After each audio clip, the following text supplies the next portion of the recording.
wassalamu ala Rasulillah wa ala alihi washabbihi ajma'in. Amma ba'd. Guys, kita mulai saja mata pelajaran kita hari ini. Dimulai dengan absen dulu. Baik, bagaimana kabarnya hari ini? Alhamdulillah baik, Pak. Alhamdulillah ya. Jadi bagaimana selama liburan Lebaran kemarin? Apa saja kegiatan kalian? Ini, Pak. Kemana? Kedutungan. Kedutungan. Sama keluarga ya? Iya, Pak. Kalau keluarga kemana? Di rumah, Pak. Sama keluarga, menghabiskan waktu bersama keluarga di rumah. Baik. Saya rasa cukup untuk memberikan kembali semangat untuk melanjutkan kegiatan sekolah. Saya sudah periksa tugas kalian kemarin, sangat baik. Saya apresiasi jawaban-jawaban dan argumen-argumen yang kalian berikan lewat catatan kalian. Nah, selanjutnya kita lanjutkan saja ke materi tentang kesenian.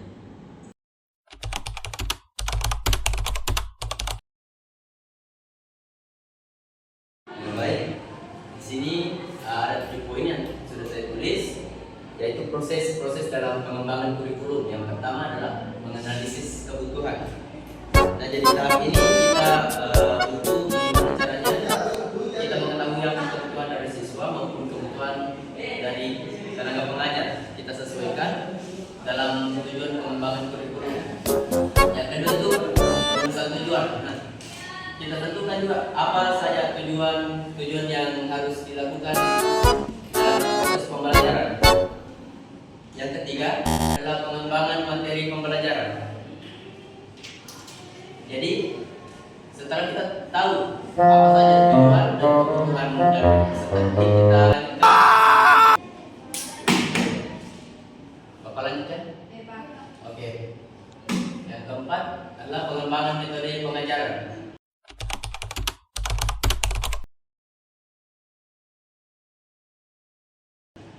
Di mana dalam pengembangan metode pengajaran ini disesuaikan dengan tujuan dan kebutuhan agar itu dapat menghasilkan pembelajaran yang lebih efektif. Seperti itu. Baik, kita akan membahas berbagai jenis-jenis dalam seni. Terutama di zaman modern ini terus berkembang, jenis-jenisnya terus bertambah karena perkembangan seni itu sendiri. Yang pertama, yang paling klasik itu seni rupa, yang biasa itu dalam bentuk 2 dimensi maupun 3 dimensi. Nah, kalau 2 dimensi itu coba bisa sebutkan contohnya. Gambar, Pak. Nah, seperti gambar betul, atau lukisan, bisa juga dalam bentuk baju, semuanya itu 2 dimensi. Kalau di 3 dimensi itu bisa dalam bentuk patung, bisa dalam bentuk berbagai jenis pahatan. Nah, ini contohnya 3 dimensi itu yang kalau ada ruangnya, ada bentuk yang bisa diamati.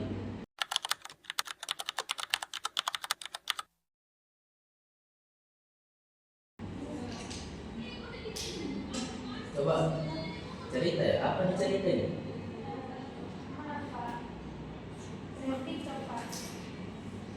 Kalau tren TikTok itu masuk seni rupa tari sama musik.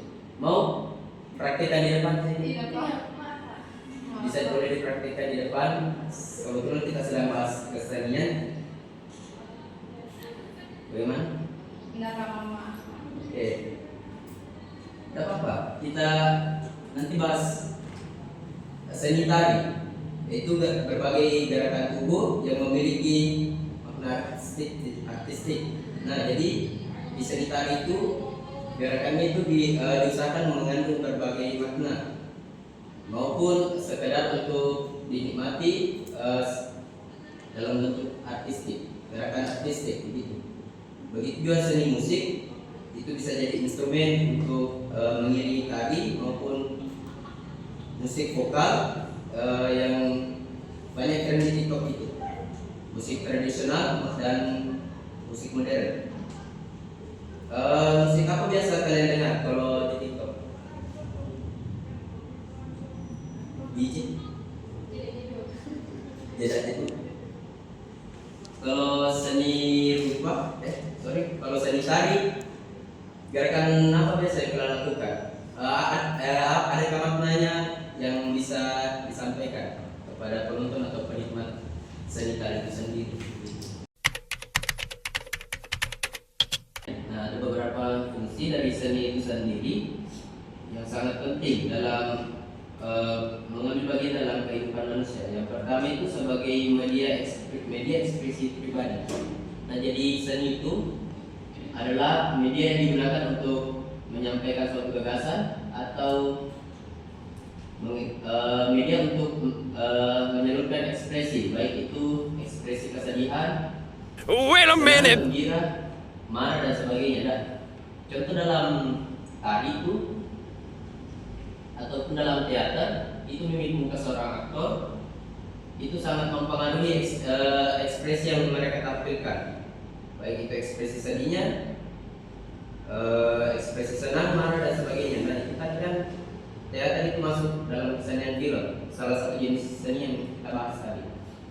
Yang kedua, fungsinya sebagai media hiburan. Jadi seni itu salah satu fungsi utama di dalam masyarakat yang adalah sebagai media hiburan, baik itu mendengarkan musik, menonton film, membaca buku, mungkin membaca novel dan sebagainya. Yang ketiga sebagai media komunikasi. Contoh itu komunikasi dalam sebuah film, tentu itu bisa mempengaruhi hidup Anda. Bagaimana sebuah film itu memberi motivasi, banyak pelajaran di dalamnya yang Anda gunakan dalam kehidupan sehari-hari. Jadi itu seorang seniman pembuat film itu ingin memberikan pesan. Apa pesan dalam sebuah film yang mereka ciptakan agar tersampaikan kepada para penonton. Yang keempat, fungsinya sebagai pelestari budaya.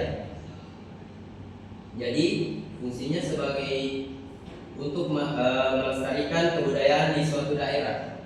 Contohnya seni tari, misal tari paduka yang terus kita laksanakan di setiap mungkin acara pernikahan di adat Bugis. Nah, itu untuk melestarikan budaya kita agar tidak hilang. Yang kelima, fungsinya adalah sebagai sarana pendidikan. Jadi seni itu saya ambil contoh pada zaman Wali Songo itu digunakan seni wayang dalam menyebarkan ajaran Islam. Jadi pendidikan agama Islam pada zaman itu disebarkan melalui seni wayang, seni rupa dua dimensi seperti itu.